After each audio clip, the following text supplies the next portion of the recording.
Hi, H.M. Jones here. I am reading to you today a part of my short from the newest release from Creative Alchemy called Magic Unveiled. It is released today for only 99 cents, which is an offer that is short-lived, so pick it up now while it's cheap because it is certainly worth that and much more. And you will soon see that after listening to all of us some of us anyway, reading you short pieces from our story. My story is called Gypsum, Jane's Inkscape, and I am going to read you just the first few paragraphs of that to get you enticed to learn more about Justin, my main character. So please enjoy. Gypsum, Jane's Inkscape, H.M. Jones. Justin meandered the nearly deserted streets of Portland in a stupor. It wasn't a drunken stupor like that guy across the street falling over his own feet. Nor was it a pot stupor like those teens he passed near the gas station across from Tent City in Chinatown, who were scarfing gas station tacos like they were manna from heaven. His was more of a what the hell is life and what happens after death kind of stupor. An existential stupor. He'd never given it much thought until recently, but now it was all he could think of. He thought of it when trying to sleep, when barely eating, when driving to work, when tattooing clients.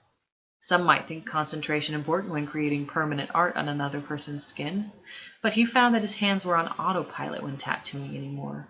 His brain didn't need to truly be present, only absently aware. So yes, he even thought about life and death and meaning at work. The thoughts, the fears were worse today, after laying his mom to rest in a huge cemetery outside the city limits. A staunch atheist his entire life, he wondered why he was obsessing over it. Mom is dead, and dead's dead. There is nothing else now, no mom after death. But that thought felt so cold, so hollow that he wanted to believe in anything else. God, ghosts, Mount Olympus. To get him past the gut-wrenching ache her presence used to fill. His mom was his best friend. That might sound lame, but there it was. She was always there for him, his plus one at any number of metal or rock concerts, or a warm hug and baked goods when life sucked. There was a huge void her big personality, blue hair, and numerous tattoos once occupied. Which is why he found himself getting lost in his thoughts in the streets of Portland, trying to locate a still-open tattoo parlor to marry his grief to art and pain.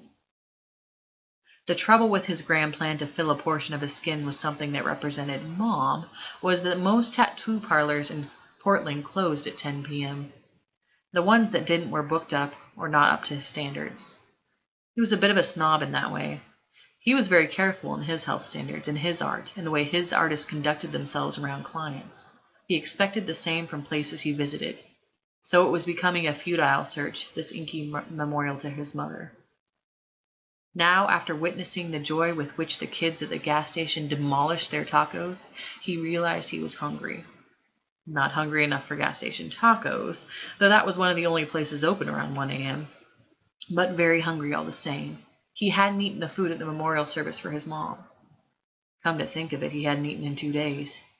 He'd had coffee, a few glasses of his best scotch, and Gatorade the next morning, but no real sustenance. His feet ached from walking non-stop since 4 p.m. After the memorial services, he told his aunt he was going for a short walk and had ended up in downtown Portland hours later. His stomach felt clenched and hollow. He walked another block before passing a dirty movie theater and planting himself in the ever-present line under the glowing pink Voodoo Donut sign.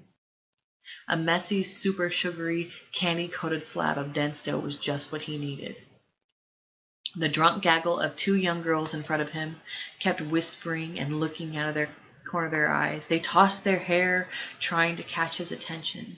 He turned his face from the group, not wanting to talk to them or encourage an encounter of any sort.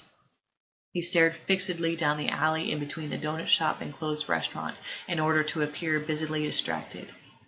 Soon, he didn't have to feign distraction, however. Something glowed at the end of the alley. It was a flickering, ancient glow, dim and beckoning. It sent shivers up his arms.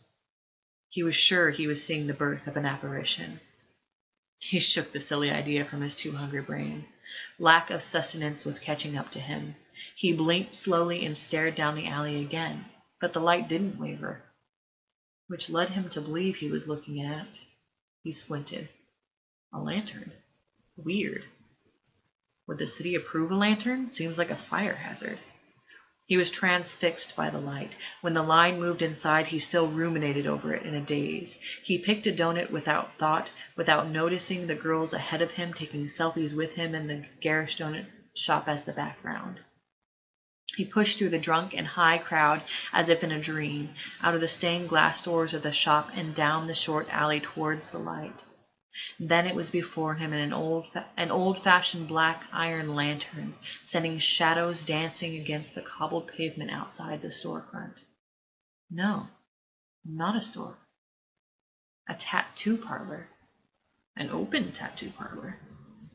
Gypsum Jane's Inkscapes was splashed in loopy script across a rough slab of wood hanging from the iron hinges above a heavy oak door. A woodcut of a tattoo gun surrounded in inky flowers and leaves was stamped next to the gilded shop name. On the door hung a painted open sign slung over an ornate black knob.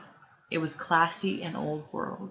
He was immediately enamored. Whoever owned this shop had taste. He turned the knob and entered a world of fantasy.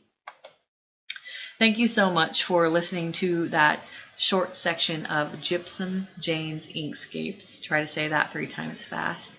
And thank you so much for stopping by this little release day shindig on Facebook. Have a great day and pick up your copy of Magic Unveiled for 99 cents on Amazon and iBooks and almost everywhere else. Bye-bye.